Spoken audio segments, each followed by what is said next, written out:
বাংলাদেশ আনসার ও গ্রাম প্রতিরক্ষা বাহিনীর ৪৬তম সমাবেশ উপলক্ষে গাজীপুরের শফিপুরে অবস্থিত বাংলাদেশ আনসার ও ভিডিপি একাডেমিতে অনুষ্ঠিত হয় বর্ণাঢ্য আয়োজন। অনুষ্ঠানে প্রধান অতিথি হিসেবে উপস্থিত ছিলেন মাননীয় প্রধানমন্ত্রী তারেক রহমান।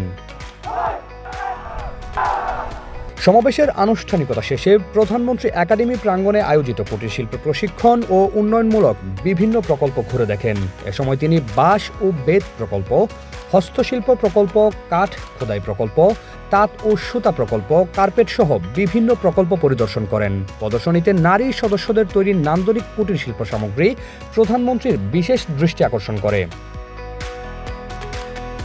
এই সময় এলইডি টিভির মাধ্যমে গার্মেন্টস উৎপাদন কার্যক্রম সরাসরি প্রদর্শন করা হয়। এছাড়াও গরুর খামার ও অন্যান্য আত্মকর্মসংস্থান ভিত্তিক প্রকল্পের লাইভ কার্যক্রমও উপস্থাপন করা হয়। প্রধানমন্ত্রী আগ্রহ ভরে এসব কার্যক্রম পর্যবেক্ষণ করেন এবং সংশ্লিষ্ট কর্মীদের সঙ্গে মত বিনিময় করেন। এ সময় তিনি প্রদর্শন ও বিক্রয় কেন্দ্র ঘুরে দেখেন এবং প্রতিটি কক্ষে উপস্থিত কর্মকর্তা কর্মচারীদের সঙ্গে কথা বলেন।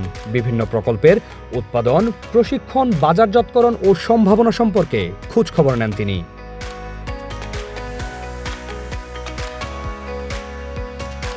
পরে প্রধানমন্ত্রী জাপানি ভাষা শিক্ষা কেন্দ্র পরিদর্শন করেন। সেখানে প্রশিক্ষণার্থীদের সঙ্গে সৌজন্য সাক্ষাৎ করে আন্তর্জাতিক কর্মসংস্থানের সম্ভাবনা নিয়ে আশাবাদ ব্যক্ত করেন।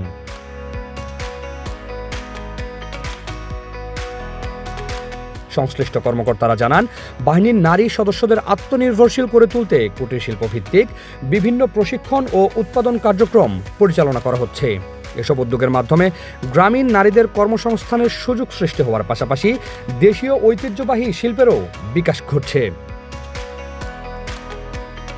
প্রধানমন্ত্রী কুটির শিল্প ঘুরে সন্তোষ প্রকাশ করেন এবং বলেন, দেশীয় কুটির শিল্প বাংলাদেশের সংস্কৃতি ও ঐতিহ্যের গুরুত্বপূর্ণ অংশ। আনসার বাহিনীর এ ধরনের উদ্যোগ গ্রামীণ অর্থনীতি শক্তিশালী করার পাশাপাশি নারীদের ক্ষমতায়নেও গুরুত্বপূর্ণ ভূমিকা রাখবে। প্রান্তিক কণ্ঠস্বর, answer VDP academy, Shafipur, Gazipur.